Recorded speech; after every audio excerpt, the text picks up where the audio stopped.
He said, it's more important what I do now than visions that I've had in the past. Why boast about that? I mean, look at this passage. It says he heard inexpressible things that man is not permitted to tell.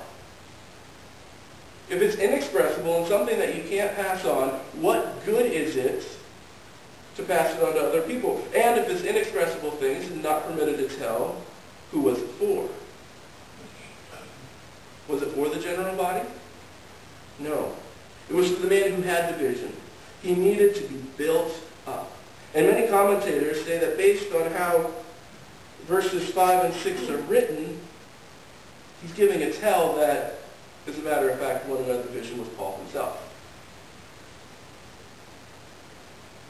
And what he's saying is, it's not important for me to tell you what my vision was and how it is that I got built up, or the fact that I needed to be built up in that way. It was 14 years ago. It was a great thing, and I could tell you about it, but I'm not going to because you don't need that. What you need to hear is what I do and what I say. Then it matches up with the gospel, and then my eyes are not detracting from the gospel hope that is in front of me. That Jesus Christ died, and then he rose, and that he is the hope that we have. And our lives need to be lived in that way, with our eyes focused on that goal of serving a God who sent his Son to die for each and every one of us. But Paul talks about what he might boast about. To keep me from becoming conceited because of these surpassingly great revelations, there was given me a thorn in my flesh, a messenger of Satan to torment me. 3 times I pleaded with the Lord to take it away. 3 times he pleaded. He asked and he asked and he asked. He had this something. I talked about it several times, this thorn in the flesh that Paul talks about. That every one of us has something in our lives. Even our superheroes have it. Superman has this thorn in his side, this weakness that he has, and for him it is very clear. It is kryptonite. Anytime he comes near it, he gets weak.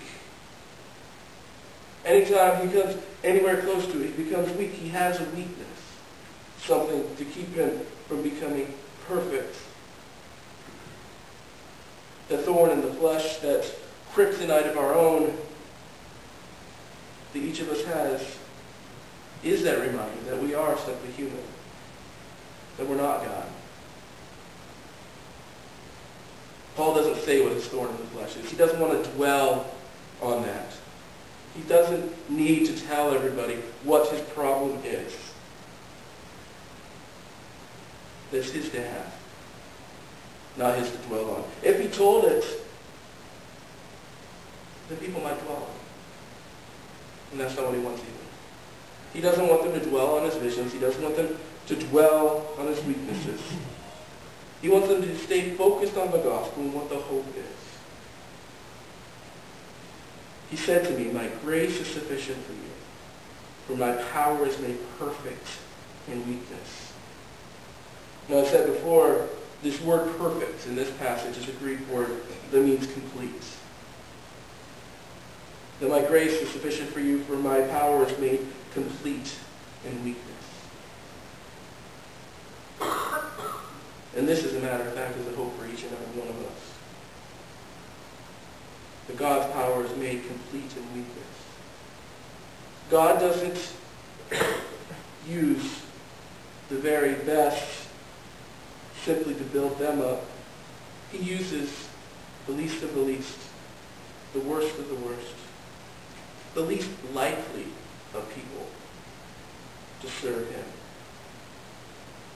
He used Paul, a man who was torturing Christians, tormenting them, and trying to take them out. And he turns around, and Paul himself becomes one who is tortured and tormented and stoned and taken out many times. And who knows what effects that would have had on him. But Jesus gives the assurance to him, my grace is sufficient for you. My grace is enough. For my power is made perfect in weakness. Each and every one of us can know that whatever that thorn in the side that it is for us, that though we are ordinary people, that the important thing is not who we are, but who God is.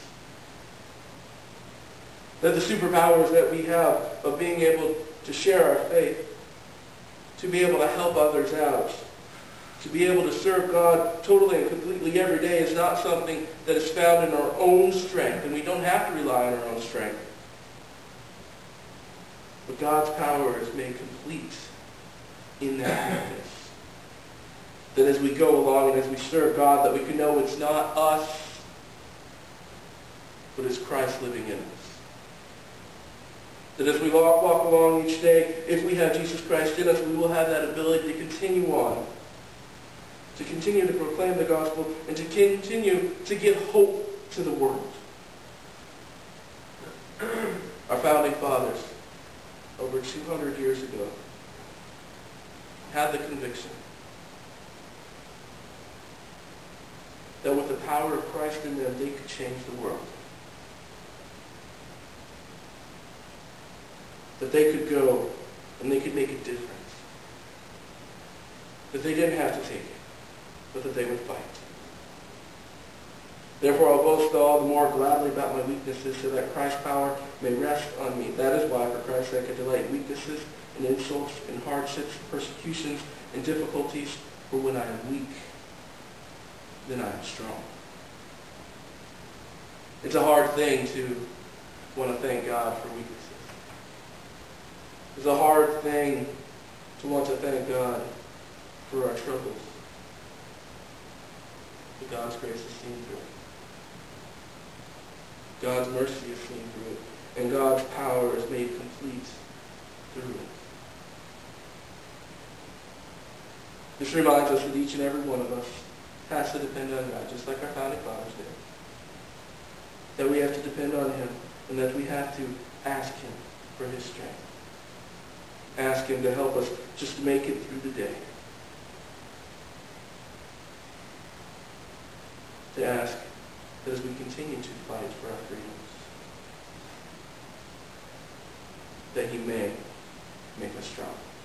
Amen.